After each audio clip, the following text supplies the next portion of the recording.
let me give you another teaser about our guest. Now, I don't know how to pronounce her first name. And I don't know if it's Sianeh, but she's going to correct me when she comes. But this young lady focuses much of her work on telling African stories and featuring dark skin, which she views as significant due to the prominence of colorism. And yep, colorism is a huge problem. She says, I need to use this talent to change the media's perspective on us as dark-skinned people.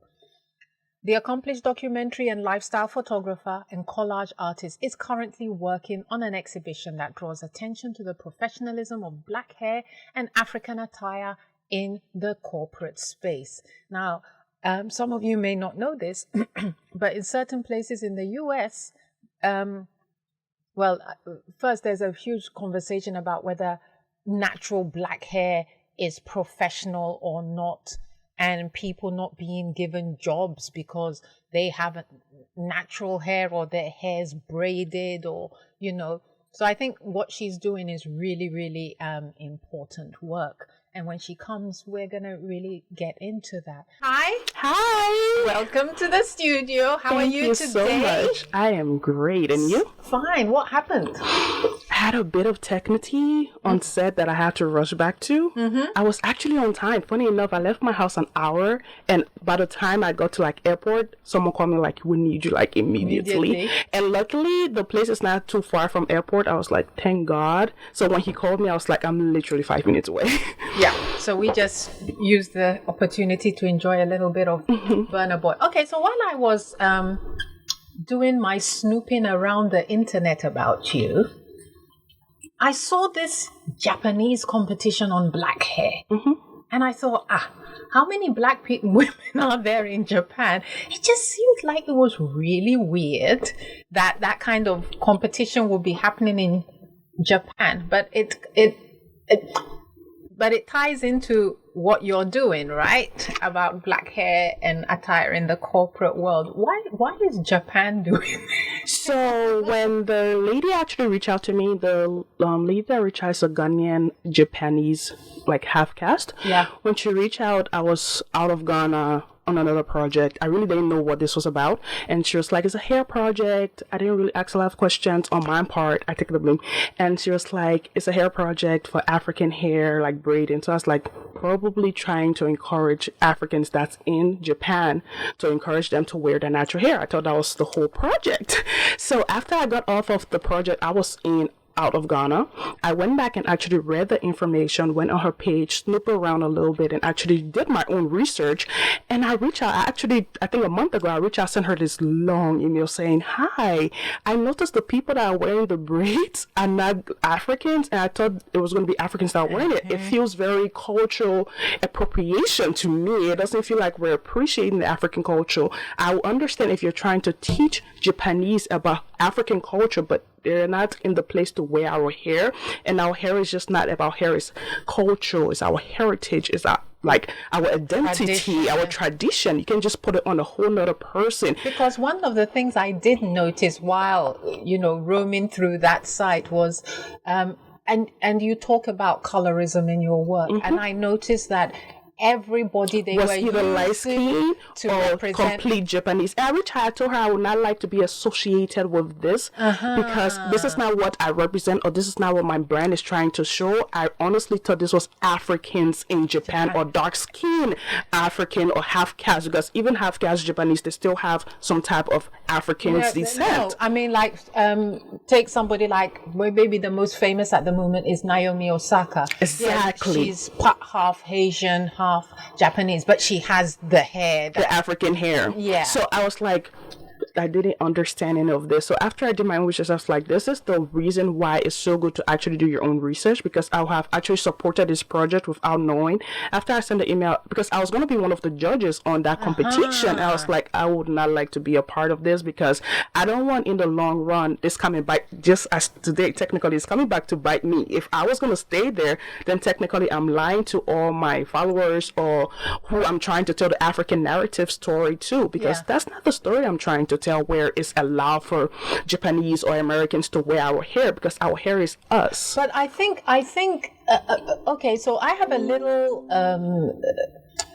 like I have a friend in the UK who contacted me. She was so annoyed because she saw this white man with dreadlocks on the bus. And she was like, oh, but I just wanted to rip his hair off. And I'm thinking, when it comes to things like appropriation, it's kind of a dicey, thing. And for me, the fact that the automatic thing is to go to the lighter skin, like on their front page, there's that guy who is sitting with his leg, and I'm sure he's got plenty of. Anyway, the hair looked nice, but I was thinking it doesn't. Don't get me wrong, the hair looked nice, but it's not for them, because when you say braids, the moment you say braids, you never think about the West. You normally think about Africa. So even when she said braids, I was like, okay, I know it's Africans going to be on this. And I went there, she was like, it's open to the public. I was like, I don't care is open to the public. Why are you allowing Asians to be a part of this? This is not an Asian culture. Because even if you wore like an Asian traditional clothing, they might even be offended, because at some point on social media, when people are wearing they have the Asian stuff in their hair, like I don't know what it's called. Like the geisha. I think so. And Asians actually got mad. I'm like, they have all right. That's their culture. They can get to keep if they want to. But the Tigrayans also have that thing where you put stuff in your hair. Like when I was in Ethiopia and I had my hair done, but they have these parts of it's the hair. Different though. They have to put in like a whole something in there too. I absolutely agree, but it's not the exact same style. You will see, like, of course, it's completely different. So it doesn't make sense for you as an African to actually agree or accept for Asian. Actually, I reached out, I was like, there's a thin line between cultural appropriation and appreciating a culture, and I feel like you're crossed that line. I'm not trying to be mean or trying to come off as harsh, but I'm just be honest. It's not just about my work. This is me. I also have African hair, and I wouldn't want someone just disrespecting my hair, because these Asians might wear our hair, but they might not know the actual importance this hair holds. Because that's one thing I told her.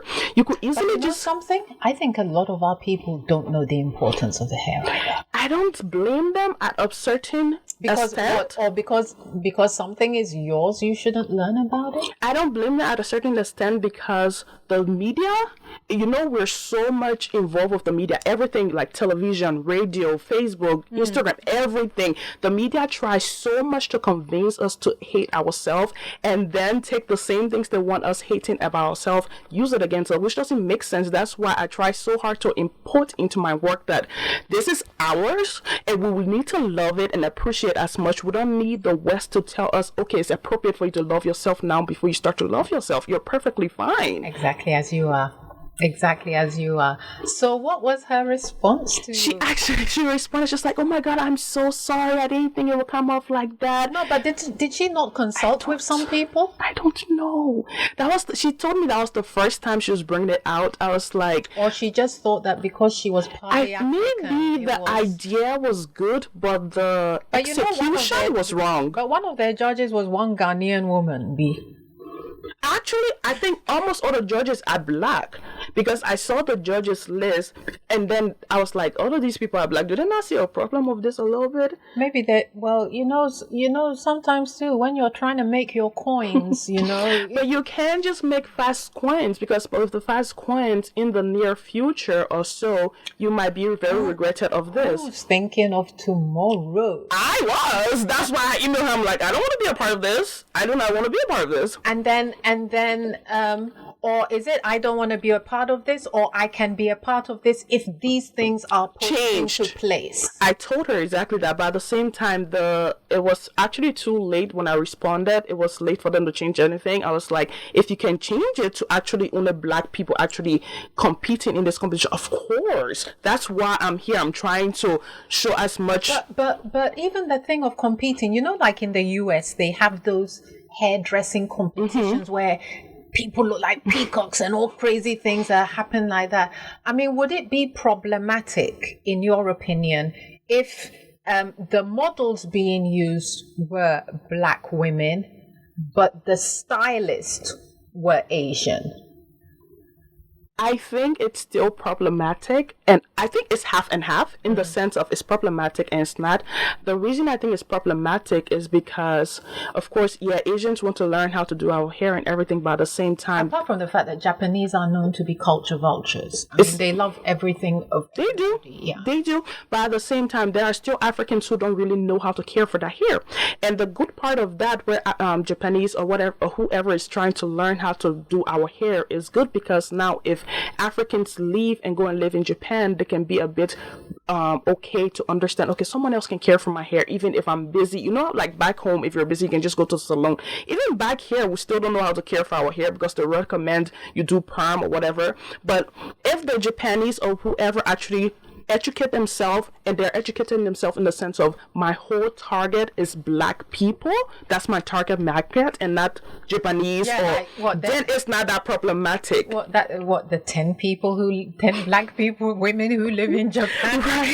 Right. It makes a lot of sense, but at the same time, it makes you feel kind of inclusive, like Africans that are there kind of feel. Have we ever had anything like that here in Ghana? Like what, Japanese like learning how to... No, like a hair fair, because like you're talking about, for some people, I mean, when I hear people talking about, oh, my 4C hair is difficult to and I'm thinking, damn it's not difficult to handle. You just don't know how to handle it. It comes out of your head.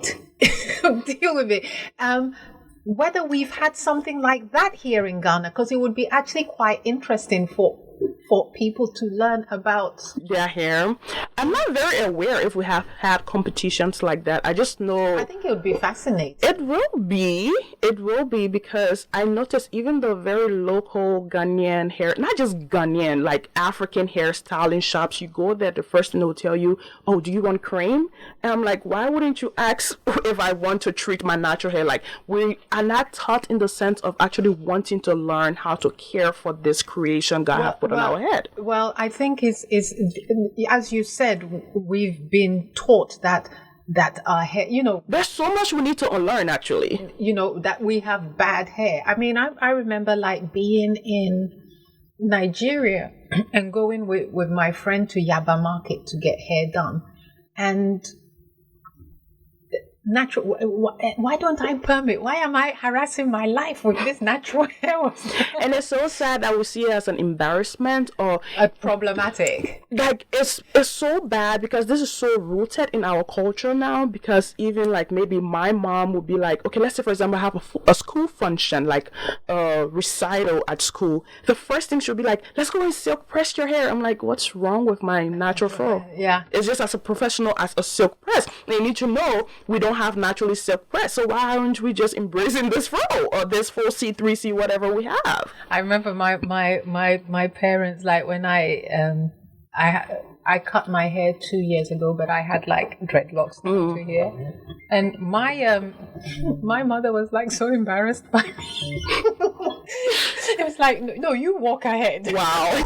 Kind of thing. And then when I chopped it off, everybody in my family who was talking, why did you cut your hair off? It was so nice. I'm like, really, people? Well, there's a lot of the time we put our identity / personality in our hair. Yes. And we don't understand that it grows back. Even when I actually cut my hair a year ago, my family has such an emotional breakdown. I'm like, I don't understand. This will grow back, right? And one thing they have the saying of is like, you have African hair, it will take forever to grow back. I'm like, I don't care if it takes forever to grow back. It's completely okay. It's not true. The mentality really needs to stop with it. But I think again, it's that thing of a woman's hair is considered as her beauty. It's like a symbol of femininity. And so if you have long hair, because you see some of these people with their weaves and they'll be tossing it around like the white girls they've been seeing in those high school movies. But yeah, I think and that long hair is beautiful, and so that becomes the thing that people want to attain. Sadly. But what we don't understand is our hair don't grow down, it grows up. So even if you can't see your length, there's so much length in our hair. Even your hair now, as it's natural, someone will be like, wow, hair is really short. But if you pull it, the amount of length is there. That's what we don't understand. There's so much magic about us. Like, how does my hair look so short one day, and one day when I pull it, it's like, whoa. Yeah, We don't like, that's legit magic. Yeah. Like, how can you... Yeah. How can you see that and you don't think that's complete magic? Seriously. Apart from the fact that it's hair that grows up, as you said, but the kind of things you can do with it. Anyway, listen, we didn't come here to talk about hair. You're reading. Do we need to get you your phone? Yes, please. Okay, so usually, like, at this part of the show, we like to delve into writing, reading, things that our guests, it means a lot to them. And I'm gonna tell you, I love her. Absolutely love her. She's actually very empowering and inspiring. Yes. I actually did a bit of research about her. I didn't know she was an educator and the educator minister of Ghana during the rulings time. Yes. I was so impressed because a lot of the time people don't give women the opportunity. And you know, governments or not, they don't give women the opportunity at all. I'll tell you. So I'm friends with her. No way. Yes. And one time I went to visit her at her house because her daughter's also my friend. Went to visit her at her house, and we sat on her bed watching YouTube videos. Because like she was really like, oh, she's into this channel and I'm like, okay. So we were there watching and then she started wanting to delve into my love life. So she says to me, so do you have a partner?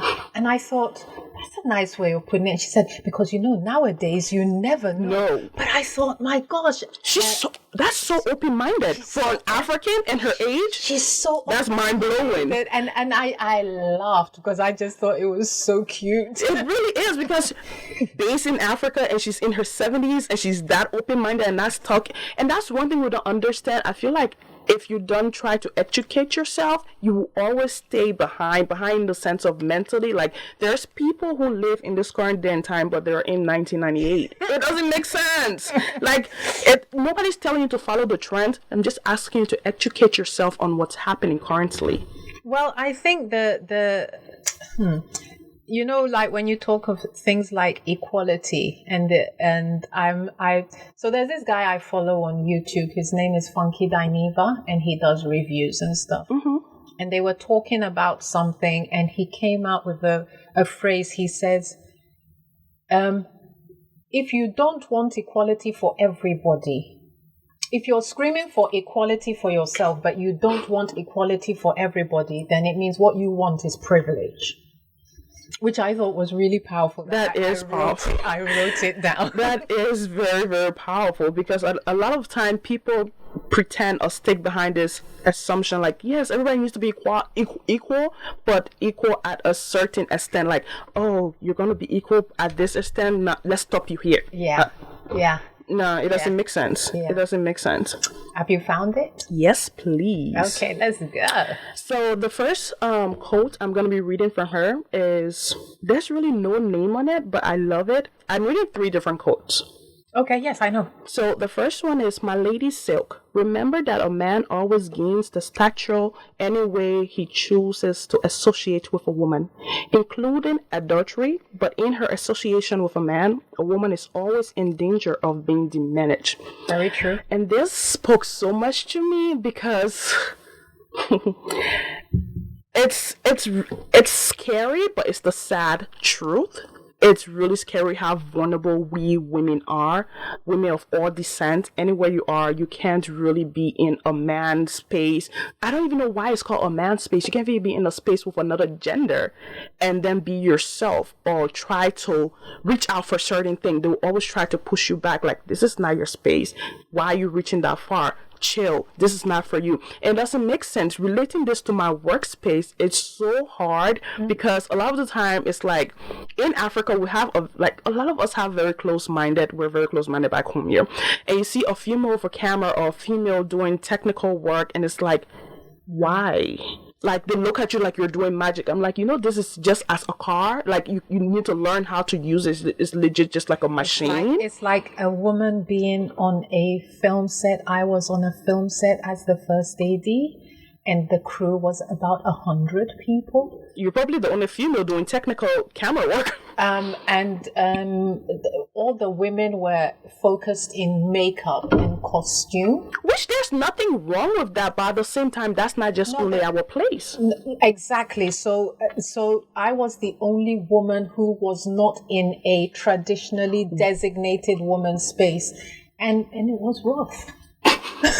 Because they will literally try to intimidate you. This one time, here's an example. So this Ghanaian model, what's her name?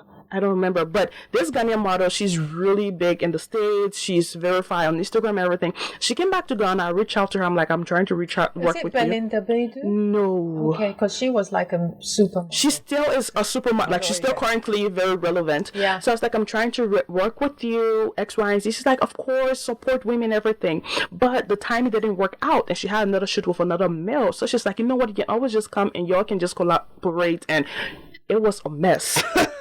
It's like putting but equally, if I were a female photographer and you were just dropped in on me and it wasn't discussed with me first, it wasn't. I would be pissed. It wasn't. Sorry. It wasn't. So I get on set, and this guy, he comes, like, I came with one camera, like, because this was not any big deal. It wasn't like a big set or whatever. It was just, and he has the type of behavior, like, I've always heard about him. I've never seen him, but people always talk about him. He has the behavior of coming on set with all his equipment to kind of like show off, like, I'm the big boss. Like, I was just like, it was funny. So he came, he has his car, and he's pulling things out, and this guy, all through the shoot, he only used one light and one camera. I'm like, so what was the purpose of this? So I'm like, I spoke to him, X, Y, and Z, said we're going to be working together. He's like, he made it very new to me. This is my set. I tried taking pictures. He's like, no, you can take behind the scenes. I was like, you know what? I just left. I was so angry. I wasn't angry because at the same time, I respected that I was his set. But you were out of your place, girl. No, I respected that I was his set. Don't get me wrong, but this is not my fault. It was the model's fault that put us together. Yeah. She just dropped this on me and it kind of imposed it on me because she felt bad. And then because you also wanted to work with her, you were like, hey, cool, but still it was... And even after she reached out to me, she's like, I hope it wasn't awkward. I made it clear to her I was very uncomfortable, and I appreciate you don't do this next time, because a lot of photographers, I guess, they don't like working if they don't know each other, even though it wasn't a really big deal. Like, but at the same time, it's completely fine. That was his set. I respect him. That's why I left. I didn't want to stay somewhere I didn't belong or stay somewhere I wasn't welcomed. And I think the other thing too is this thing where women are something that men take in the sense that if a man has a lot of girlfriends, it's not as seen as, wow, Charlie, you be bad man. Yes, but when a woman has a lot of men, you're a prostitute. What type of... Not even that. Even if you just are not interested in a man, it is problematic. And then even the part of always being in danger of diminished. Women give up so much the moment they marry. Not just the moment they marry, even through dating. Like, yes. I was actually watching... But I think marriage is like you've really locked the door while you're dating. No, I feel like women have locked the door while the man has closed the door a little bit and still have the eyes outside. Like, But I think, not even that. I think here it's even actively encouraged that a man cheats. Which I don't understand, and then it's looked down on when a woman does this. but the point is, which Bible are they all reading? Oh, let's not get into religion because we can go on and on. Okay, what's your next? My next one is there are powerful forces undermining progress in Africa, but one must never underestimate the power of the people to bring about change. Yep. I love this quote so much, and the reason I do is because I feel like, you know how, like, when you're in a group, everybody have a part to play? That's just how I see Africa as, yes, there's the government, but still the government can play all the part. Mm-hmm. We as the citizens still have our part to play. And I believe that if you have a talent, try to use that talent to push Africa in the most positive way possible. So as this quote relating to me, I found my talent. I'm so glad I found it at such a young age, because so many people don't find their calling at a young age. I found my calling, and I'm like, I need to use this calling in a positive way that will impact my people, not the West, not the South, but Africa, impact Africa in a way that I want to see that my children will actually gain from, or my children will be happy when they see my work. And as much as I'm just using photography or whatever, but at the same time, this same photography business or brand I'm using has literally made over hundreds of people have reached out to me saying, oh my God, because of your work, I truly love my skin. Your work makes me look at myself different. I really love how you focus on darks. Even if you go on my page, no like frown down to light skinned people, because I feel like the media and everybody already give lighter skinned people a higher privilege than darker skinned people. So it's like a lot of time people reach out to me like light skinned models or whatever. It's like, I want to shoot you. I'm like, I have no problem with you, but you're just not my target, or you're just not who I'm trying to push. I am very and not just Pacific. I also need you to look a certain way. I need you to look the typical type of African where we normally don't consider as beautiful, because a lot of us are not considered beautiful. So let me tell you something. So if you had because black people, but then for instance you see like the Amharic people in Ethiopia who are pretty light. And when you say Africa, does that then exclude North Africa? Nope, it doesn't. The reason I say Africa, because even in North or West or wherever, I feel like there's this deep-rooted sense of colorism still back home, where I don't hate light-skinned Africans. I just believe they already have a upper hand than us. So you're looking at equity, really? Technically, they already have a higher hand than us. Even I feel like even in our home self, we even do colorism to our own children. Where sometimes parents might just think they're joking. Oh my God, you're so dark. You're dark like the night. He's so, look at his big nose. Look at his big. That's literally you ruin this child. Just self-esteem just goes down. So imagine if you start from home while your parents are talking down on you and they think it's a joke, and then you go to school, you already accept it. So now as an adult, people tell you you're ugly. Just like, I already know my skin is ugly. But even then, I mean, like you watch TV, and when you watch TV, and an awful lot of like some of these talk programs on the popular TV stations, you'll have a male and female presenter. The female presenter is always fair, the male presenter is dark. There's so much need for... And so there are all these signals that are being... It's unintentionally been signaled, but it's there. That's why I'm saying the media is showing us so much kind of hate for ourselves, because even if you even watch movies, normally you will see... Let's bring it down to like Nigerian movie. If you go to like the juju man, because technically, even though juju in Africa, there's good and bad, but now the West have just made us understand that juju is bad. No, I don't even think it's the West that's done it. I think it's the way we understand Christianity. And I still kind of tie it to the West, because it's the West that brought Christianity to us. That's true. There's some, it's like, I always keep on wondering, at what point are we going to reach where we don't bring the West's name into the, because we do understand they are playing it, and they are still playing it.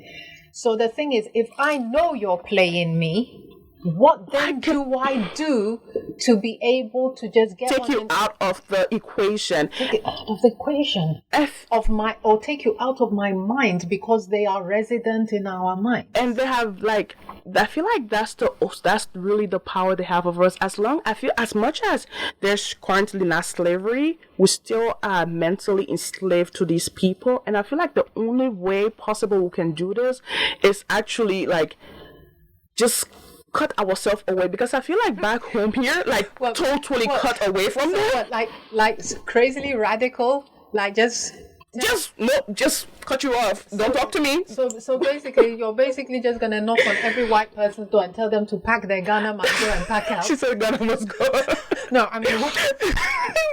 No, I don't mean like pack out whatever. I mean like, if I say cut from them, I mean like just stop talking. Whoever that's back here, if you want to stay. If you don't want to stay, go. That's your problem. You know, even though it sounds really extreme, I think probably that's the only way Africa would, because Africa rising is going to be really problematic for the rest of the world. It is.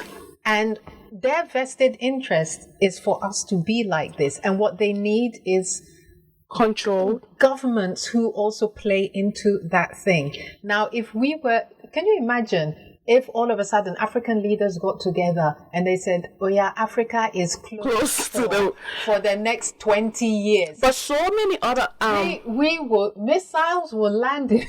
They're like, they are not going to be able to fold their arms and just let it happen. There will probably be World War III. Like no, it's not. Your last one. Oh, sorry. Yeah. My last quote is, they had always told me that I wrote like a man. Mm-hmm. This resonates so much with me because I'm currently in a male-dominated field for a job. And every time I kind of put myself on my own page or like show that there's a female behind all this beautiful work, you see so many people reach out like, oh my God, I thought there was a man behind this page, and it's so insane. Even one time, but don't they realize the difference of how the woman, because the male gaze is completely different. And the female gaze are completely different, and we've had an eternity of the male gaze, and you know it. I feel like they realize it, but they don't want to accept that there's a female being this good as a man, as equally good as any other male photographer. And there was this one time, it really hurt me that day. So someone reached out to me. We never spoke over the phone. The whole doing the shoot was email back and forth, and I tried talking to them over the phone. It's like, I'm too busy, I'm gonna be in Ghana, I trust that you are not a fraud, that's it. And they finally come or whatever, I show up to the set with a male assistant, and they reach out talking to the male. I'm just standing there like, wow, like talking to the male assistant, so this is what's gonna happen, we're gonna change, blah, blah, blah. And the male assistant is like, I'm not the photographer, right? And it's like, so who is the photographer? It's like, it's like, oh, I'm so sorry. I'm like, wow. Do you see my face? I was just as shocked as you. They're like, I wasn't intentional. I was like, I don't care if it was intentional. You could have just easily come out and be like, who's the photographer? That's the only thing you could have said. Ask one question. Which one of you is Sianeh? That's it. Oh, ask photos or something. No, that a lot of the time people don't care, and sometimes it even irritates people. It's like, how is this girl so good? Like, normally there's more photographers at this girl. I'm like, what the hell do you mean so good? Like, it's just a talent. It's not my fault I have this talent, and I'm... You know what? I don't have a problem when men do that, because I understand it's when women do it that really kills me. Oh yeah, let's, before we get into the conversation proper. Okay, so my first question. I read online you put, everybody can take beautiful pictures, but if there's not a story to that image, why are you taking the picture? Why can't a photograph just be beautiful? Because I believe there's so many beautiful photographs out there, and it's time that we'll actually start telling stories. Photography has been here for as long as over 100 years. You won't be the first person to take a beautiful picture, and you definitely won't be the last. So why don't you try to be impactful with this picture you're putting out? But don't you think like even a beautiful picture, I mean, because it's all about emotional connections, isn't it? So if you... But even if the picture is beautiful and connect with someone emotionally, there's a story that emotional story that been still there's a story that been told. Do you think that there is, have you seen a photo that maybe is just beautiful, but it's like, okay, beautiful, let me move on?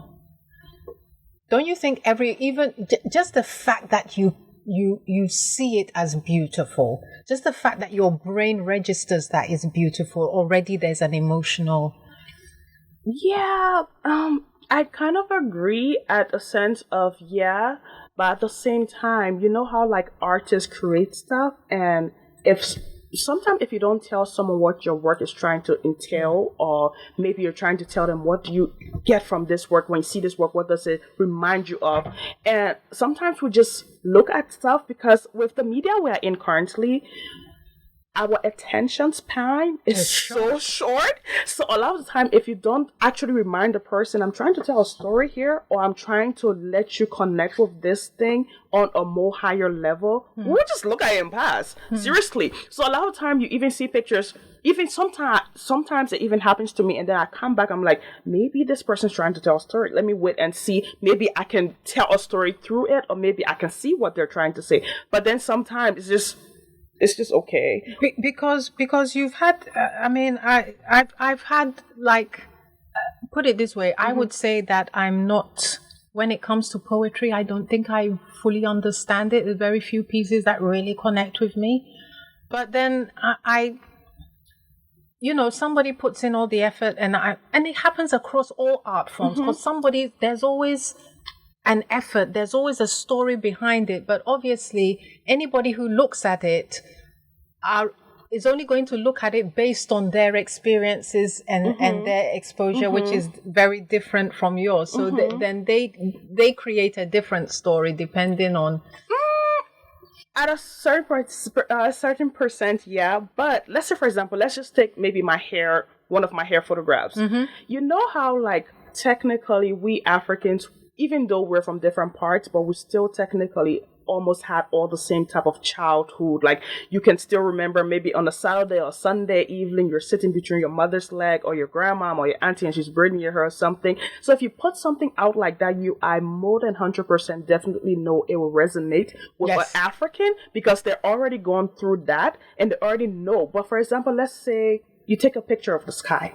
No, what you're talking about is the stereotypical African. That thing of when you see the image of the little girl sitting there and a comb in the hair, yep, that's Africa, or carrying water on the head, that's Africa, or, that kind of thing.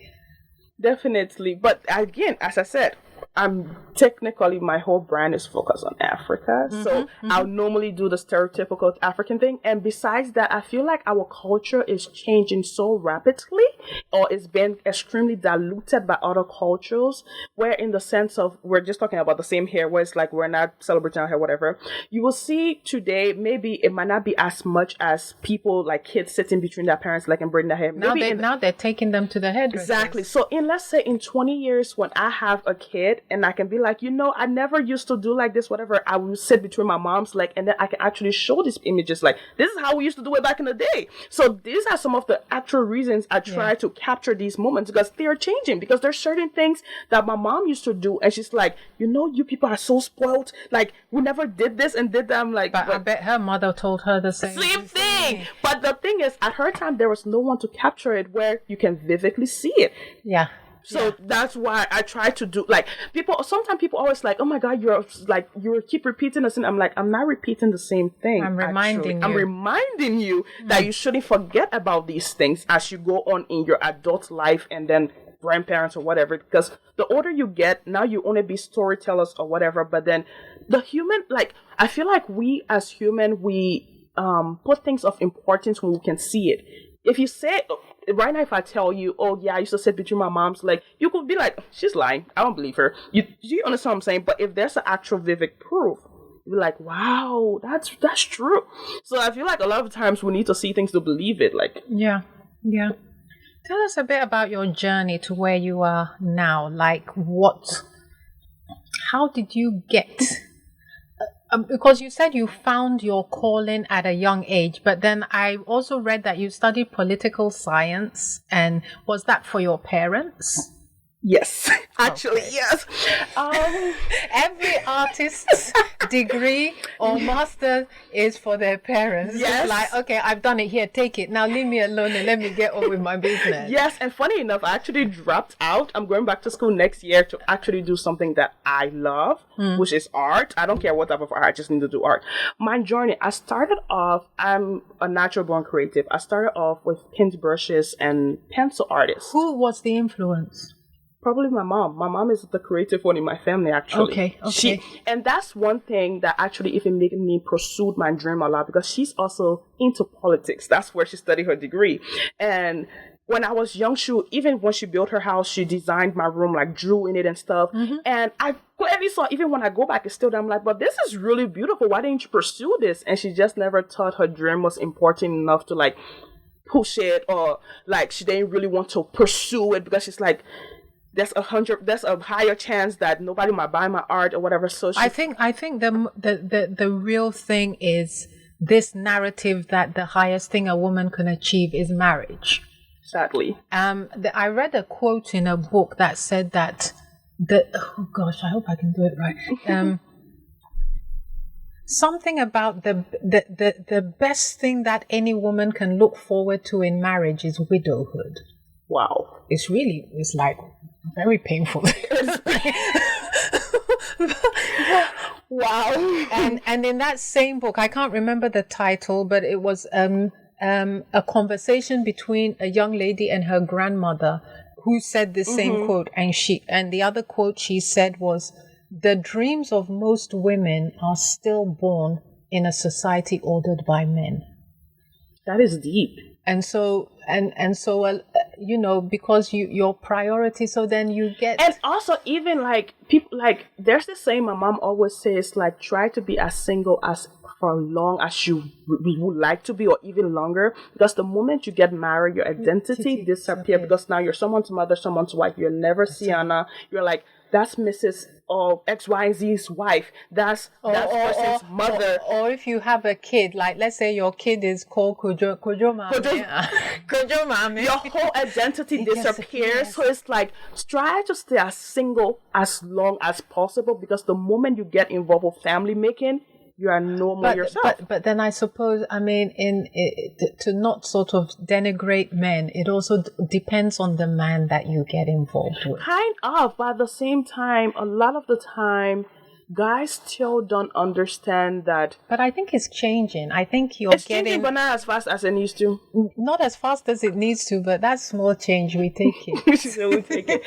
Anyways, back to my journey. So I started off as a pencil and a brush artist, and then I am the type of person that do not have patience at all. And if you're going to be a pencil or any type of you art, need patience. You need patience. Like, you can vividly, even my art teacher back in school, he will always be like, "But Sianeh, what's wrong with you?" You will see where I actually spend time in the shading, and then where I'm just like, I give up, I'm tired, I don't want to do anymore. And he's like, you have so much potential, but why aren't you like focusing? Like, I'm like, well, I don't know why I need to take 34 hours just for one work. Like, that's too long.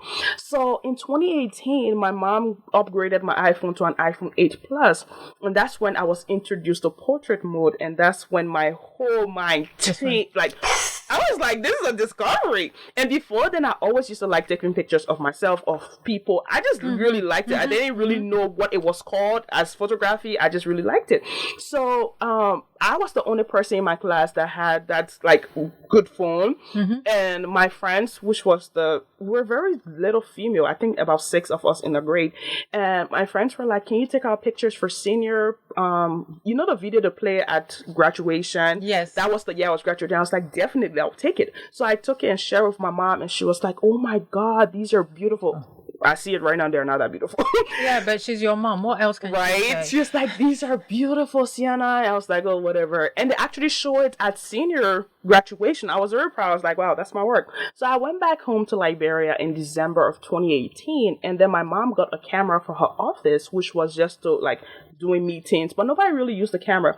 And she was like, what camera was it? Canon 6D. I have one of those. I still have mine. She was like, I honestly see a future for you in this. And that's one thing. My mother is so supportive. She is so weird. Her mind is so open. It's like, today I'll call my mother and be like, I want to be a musician. She's like, okay, sure.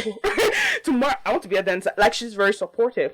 So she was like, take the camera. I'm not imposing you to learn how to use it, but you might find some type of interest, because I know you like jumping from one thing to the other. If you don't like it, you can always return it back to me. Yes. So I was like, okay. I already had photography friends back in Ghana. I came back to Ghana in 2018. Started telling my friends about it. What brought you to Ghana? School. So I used to live in the States 2013 to 2015, and then Ebola happened in Liberia. Yes. And I really did not like being in the States. No hate, I just didn't feel... It's not my favorite place. I just didn't feel culturally implanted. You know how back home you wake up on a random day, your auntie is just at the house. No, she didn't call you, she didn't say anything. You would just see your cousins. That's just how we are. Like you have, like, you know how they have the saying, a community raised a child, because you were always talking to your family or your community or your neighbor or whatever. But in the States, it's so weird. You never even see your parents. You don't even see who you're next to living. Even if you had an emergency, you could easily die because nobody is there to help you. So I was like, this is not for me. And funny enough, back home in Liberia, we take America to be like heaven. Everybody wants to go to America. Trust me. It's not just Liberia. True. And I was one of those people. And until I went there and actually learned for myself, and I'm so glad I learned at a young age, I was like, this is not for me. I don't like this place. I feel like I can't be connected to culture or to my home. There's no culture. It just feels like there's no culture there for me. So I asked my mom to bring me back home, and she's like, Ebola just ended. Schools are not open. Nothing is happening back here. But what I can do for you is send you to a closer country to Liberia. So my parents wanted to send me to Nigeria, but then the kidnapping of girls recently happened. My dad was terrified. Yes. He was like, you know what? I will do some research. He did some research. His friend recommended Ghana. I've never been to Ghana. Funny enough, I actually hated Ghana. The reason I did was because of a Ghanaian teacher I had back in Liberia. He was so scary. Like, that guy put the fear of the devil in me. And now thinking of it, he wasn't that scary. But still, that was the reason I hated Ghana. So I came to Ghana. I was like, I don't mind. It's close to Liberia. I can always go back home.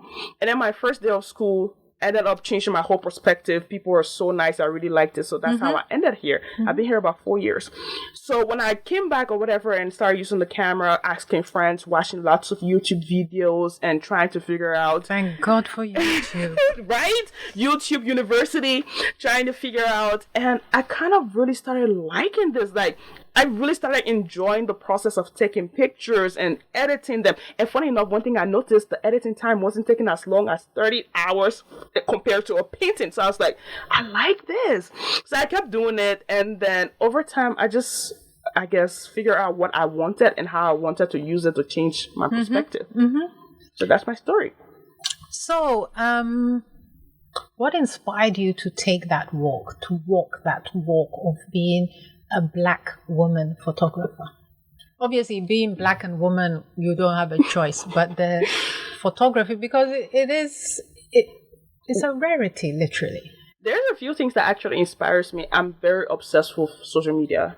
I'm a young adult. My life is social media.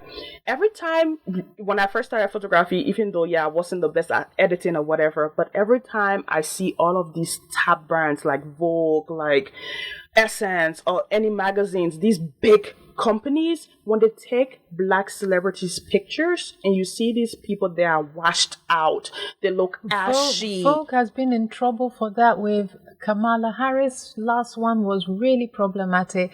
And again, but then I also think that people are now, the people like the Beyoncés and the Rihannas and all of that, they have to insist.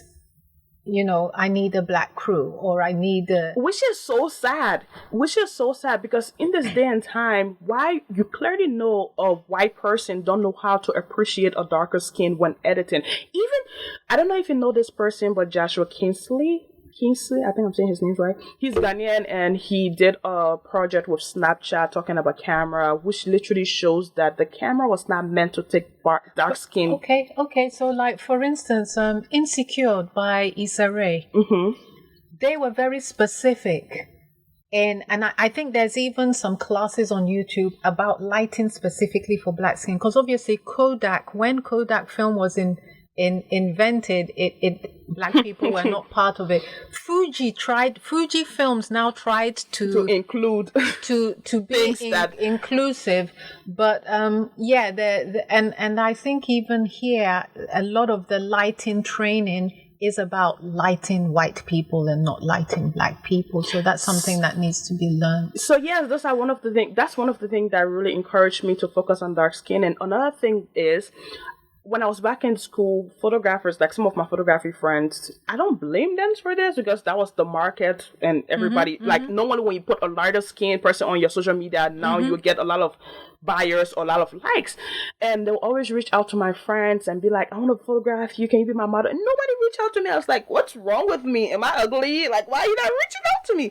So, and then every time I ask why you're not reaching out, they'll be like, oh, don't worry, we'll shoot. We never did. So it's like, well, what type of problem is this? So when I started shooting, I was like, you know what? Nobody reached out to me. I should reach out to people that look like me and be inclusive and actually add on to people that don't want to be taken. Like, they make it seem like we're leftovers or we are the leftover of the batch and nobody really cares. I'm like, no, I will make us feel like we matter because we do. We're beautiful. And these days, it's so funny how a lot of photographers will reach out to me and be like, wow, you really inspires me. Now I'm taking more dark skinned people. I'm like, thank you. I'm proud of you. Oh, then the vision is happening. It is happening. Trust me. Which Black woman photographer or photographers inspire you, and how do they influence your thinking and your photography? Probably, I follow her.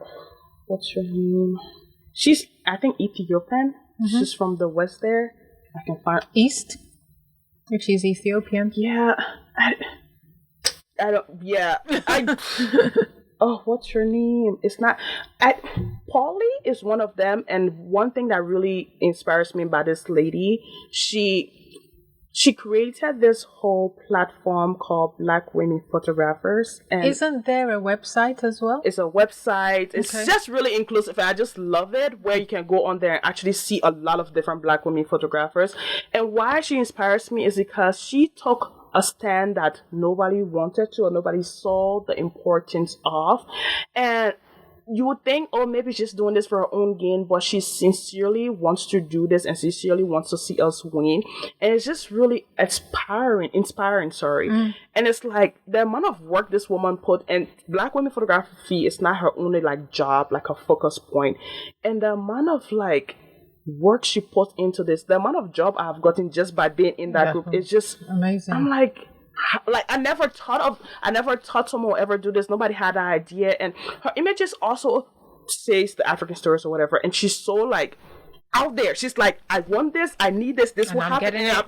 She's bad. She's really good at what she does. What do you think Black women photographers bring to the table that isn't already there? Inclusivity, a sense of different eye view, in the sense of technically sometimes we'll be on set and some people don't see certain things and be like, how can you see this? Like, even when you said a female eye is completely different, in the sense of when I say inclusivity, it's not just about Black people being excluded. A lot of the time we technically work in a male world, so we as the female always have to remind everybody on the table, hey, we are here. Hey, you have to remember, we still like we still exist, or we have to do X, Y, and Z. And sometimes people are like, oh no, I don't think. No. So as we've been there, as much as we're not the reminders, we sadly are. We literally are the reminders on the boardroom table. Like, you're leaving this out. Yeah. What do you enjoy shooting the most? I would say two things, actually. And studio or external? I hate studio shoots. The reason, it's not like I hate, but it's just not my favorite. And the reason I don't think it's my favorite, because the elements in studio shoot is so limited compared to outside. And my whole photography brand, as I say, is about Africa, and Africa is not in a studio. So I try to get live actions as much as possible than compared to a studio. What I love shooting the most, two things: family and females. And the reason I say females is because in this photography field, a lot of the time you go to a set, male, as even the quote that I just read about how even adultery, male is higher in power. Elevated, yeah. A female model will go on set and a guy will be touching her inappropriate or don't make a safe space. Even another model of mine that I have, she's called Christy. I took pictures of her and this girl literally reached out thanking me, saying, oh my God, thank you so much. You are one of them. They just used as objects, pulled here. It's not just pulled here. Sometimes they will invite you on set and be like, okay, this is the concept. And then while you're there to change. Okay, can we do nude? And those nude pictures will never get posted or never be sent to the model. It's for their own pleasure.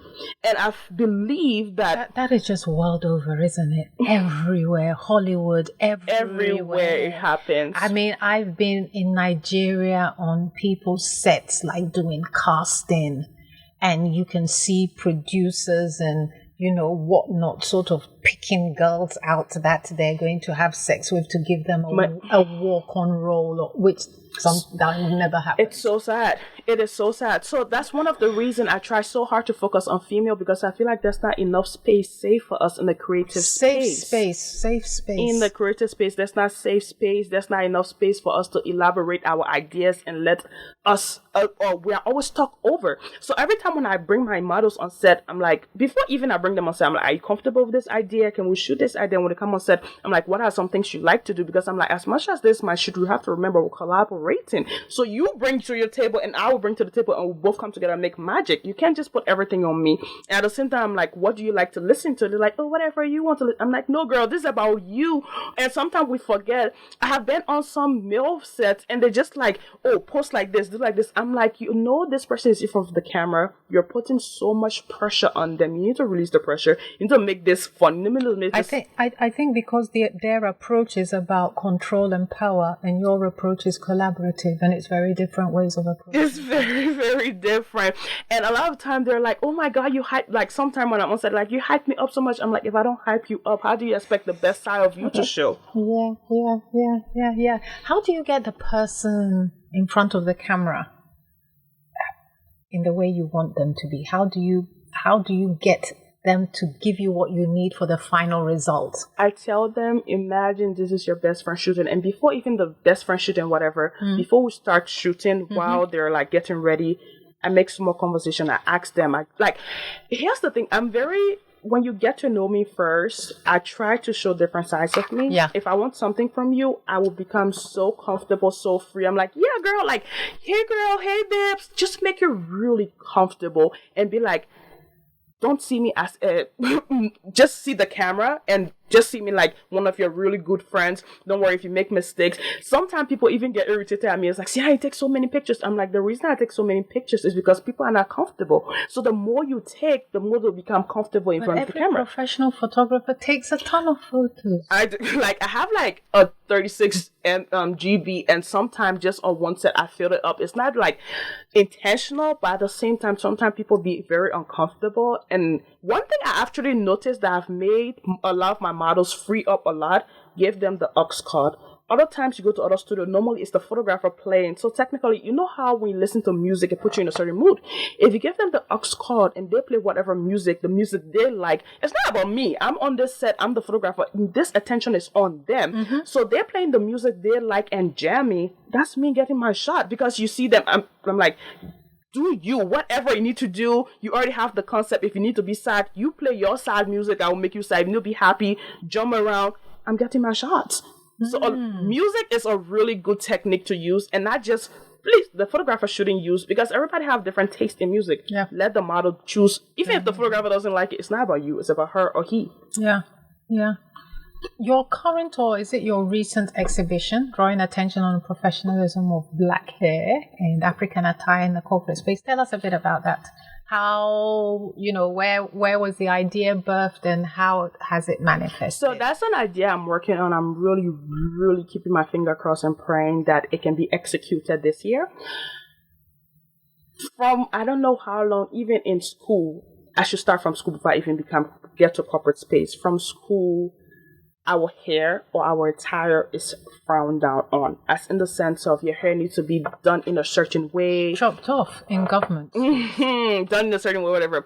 And the sense of the corporate space is very not inclusive, in the sense of, let's say, for example, we're working in a space where there's different nationalities. You have the Asians, the white, and why does it make sense for only us to dress, like for everybody in that office to only dress in a 3-piece suit? Where's the 3-piece suits from? Isn't it from the... Except for Fridays, when you can wear African wear. Corporate, have you noticed when you go to the banks on Friday, But why? So technically we're only Africans for a day? Yeah, I don't understand why the 3-piece suit is considered professional, but this is not considered professional. Because, I mean, I have like male friends who've talked about, maybe having a pair of trousers made out of this and then they wear it white and they get called into their boss's office and so like, dude. And it's literally the same style. The pants is so why is that not? So I find that so problematic in the sense of I can't even embrace, because technically adults spend almost their whole life in the office. If you work in a corporate job, you have 2 days off, Saturday and Sunday. The rest of the day you're in the office, so you can't even celebrate yourself whilst doing something you love or whilst I don't understand. It doesn't make sense. And at the same time, why does my hair, if I wear my hair in afro or if I braid my hair, why is that distractive? Don't you think the blonde girl that's there, don't you think I'm distracted by the color? Like, by seeing, wow, her hair is blonde.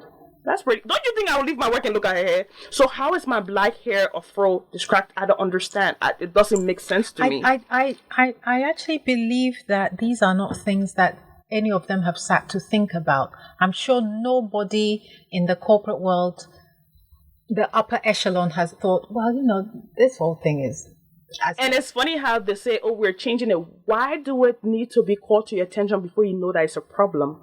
Why? It doesn't make sense. And one thing that even makes me more angry is you go to like the cafeteria, like some corporate spaces, you go to cafeteria, and if maybe the workmate buy certain type of food, the other workmate, like the other African workmate, be like, Charlie, you want to eat this here? Why eating fufu here? I'm like, But those people will leave their office and go to Asabia's kitchen or Heavy Do or whatever and because it's not welcome in the corporate space, which I don't understand. It saddens me so much. It really breaks my heart. It really does. Tell us about your photographic style.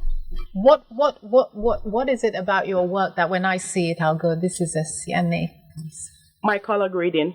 And that's one thing actually where so many people have reached out to me saying, because a lot of time other blogs... Actually, you know something? Let's talk about technology, software, camera gear, editing, and what the things that you need to get the visual results that you... For me, I'm a Canon girl, as in I don't know how to use any other camera. I just stick with the company Canon, like Canon all the way. So I use a Canon. That's interesting because often photographers will go for a Nikon.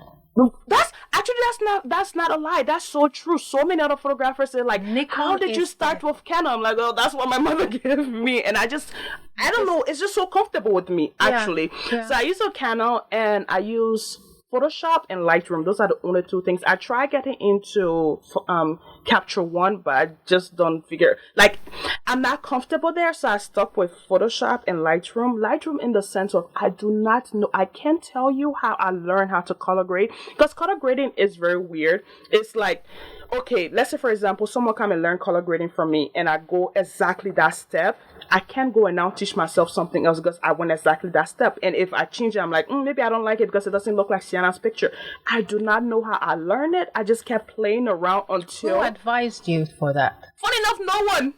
So it's so funny because every time I took my pictures and when I want to post them, I'm like, I don't like how the person looked. And it's not like I was even encouraged or inspired by other photographers, because at the time I wasn't really following big photographers or I was just following like Ghanaian photographers or African photographers. A lot of African photographers don't color grade their pictures. It just make the skin smooth and good lighting. That's it. So I can't tell you how I got involved with color grading, but I found the love for color grading and I can't post out on color picture. I just can't.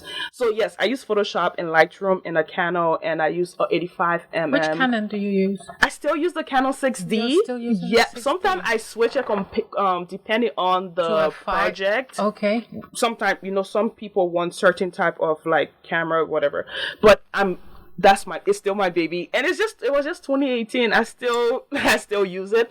So I use a Canon 6D. I use Lightroom. The moment I get into Lightroom, the first place I go is the color wheels, and I just go and play around. I have over 100 different color that I created, and so many people be like, why don't you sell your color grading, whatever, why don't you do this? And I'm like, And that's my identity for my that's my identity for my photography. And so many people also ask, why don't you put watermark on your picture? I'm like, I'm not trying to sell my name, I'm trying to sell my picture. Well, in the sense, if you see this picture, you'd be like, that's Sianeh's picture. So technically my color grading or my picture taking style is my watermark. I think the thing is, because there's so much plagiarism and there don't seem to be any kind of laws or any way to protect people's intellectual property and their artistic, because it's worse when it comes to artistry. Like, because even like watermark, somebody can still erase.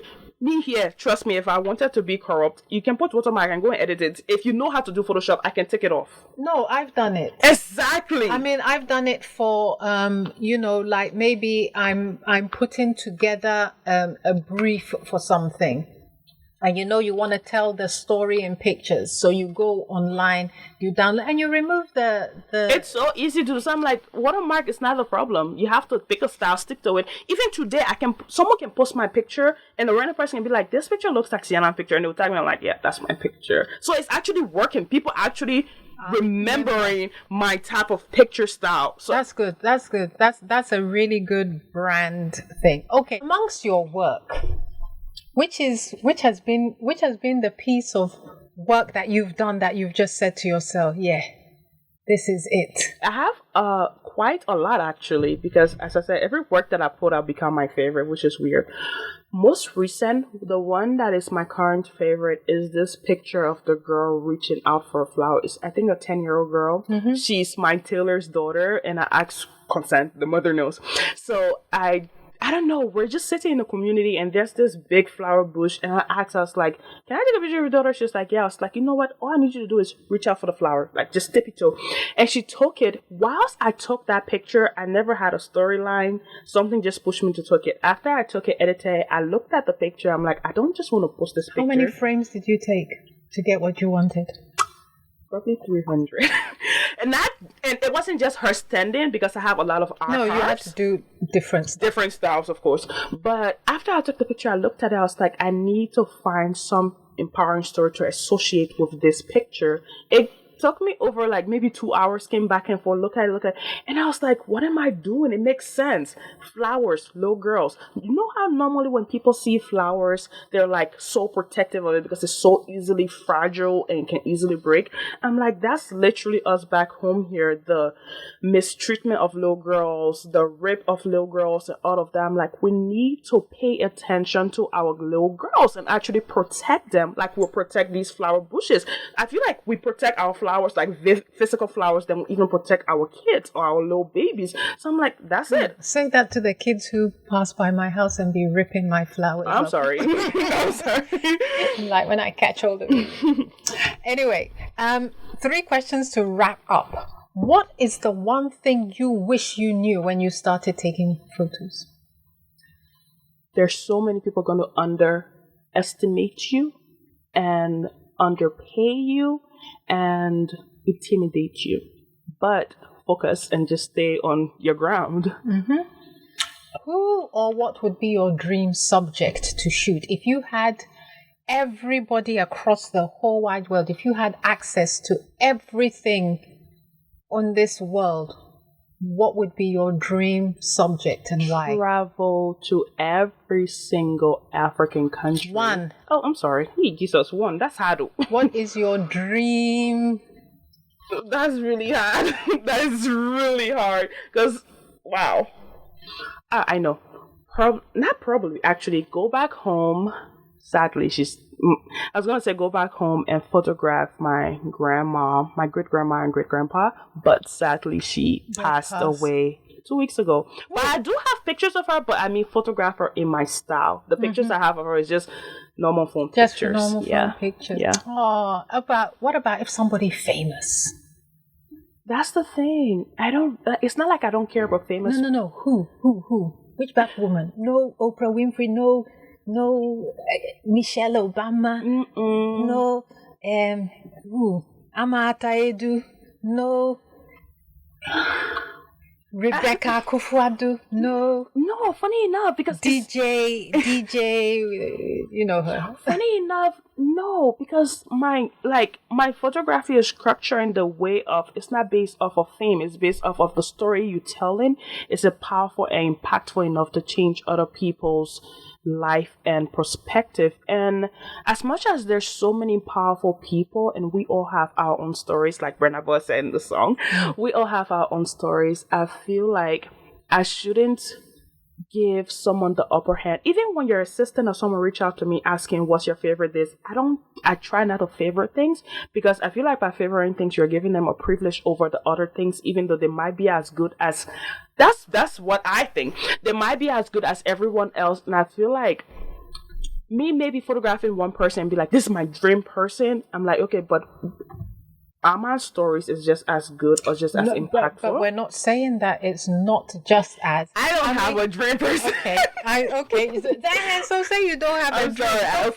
Okay, I don't have a dream person. Okay, do you have any advice for any aspiring photographers, particularly Black women? An advice I would give you is don't get into this photography business or photography thing and think it's just an easy job. It doesn't happen overnight. I know a lot of the time we get into things because of the money, but sincerely, does it pay well? It depends, because photography is a contract, or well, for me, it's a contract base. So today I could be making $3,000. Tomorrow I could be making $200. So it's just it depends. It's a freelancing. Yeah. So an advice I would give you is don't start not just photography, but don't start any business if you don't sincerely have some type of interest in it, because you will just, if you start photography and don't have interest in it, trust me, before the month end, you will lose interest because you won't make any money. I just recently started making money from photography last year or this year, and I've been into it about 3-4 years. So it takes a lot of patience. What do you think about formal education? Formal education in the sense of what? Formal education into like learning about photography. Yeah. I believe it's important because it's important and it's not. The sense of it's important because, of course, you need the basics. And I believe if your foundation is strong in something, you can just, like, I view it like, let's say, for example, you're building a house. If you have a strong foundation, the house just won't sink. So even if you might not be getting the best jobs, as long as that foundation is there, even if you have dropped camera for over 10 years, if you pick it up, you'll still know what to do. But what I don't think is necessary is because, like, every year these companies are bringing new products, and let's say you go to school for maybe 2 or 3 years, you can go back to school to learn that new product. So that's why you need to go to school to learn the foundation, to know every year when these products come out, you can just go and learn it or whatever, because I feel like every camera technically have almost the same foundation as all the, like, maybe from the first one to, they still have some kind of like resemblance. So if you know the foundation, I feel like the foundation is important for you to go and learn it on a professional level. After then you can freestyle and learn. And what other periphery things do you think are important for people to learn? For instance, like, you're a photographer, what other artistic thing can you have that would make you a better photographer? I would say you should know how to understand photo element. I don't mean technical wise. When I say photo element, I need you to see a photo and know. You don't need to be a photographer to know where the shadow is coming and where the light. Photography is light and shadow. That's it. You need to know, and you don't need to take a camera, because right now we can all see the light is coming from here and the shadow is behind me. So you need to know the light is your best friend. You need to stand behind the light to know that the person will be in the shadow. You can stand in the shadow and then light and shadow. And lastly but not leastly, where can people see your work? You can see my work on all social media platforms. Well, not all. 2 social media platforms. Twitter is Sianeh8, which is SIANEH8. On Instagram is Ask Photos, ASK Photos. And sometimes you can see my work on Pinterest because I post it on there, and you can see it at Ask Photos, the same ASK Photos. Okay, so mostly it's Instagram and Twitter. And that's my target market. Okay, well, people, I think all that needs to be said has been said. So as they like saying to people when you've been here, any last words? No, please. Okay. I do have. It was lovely.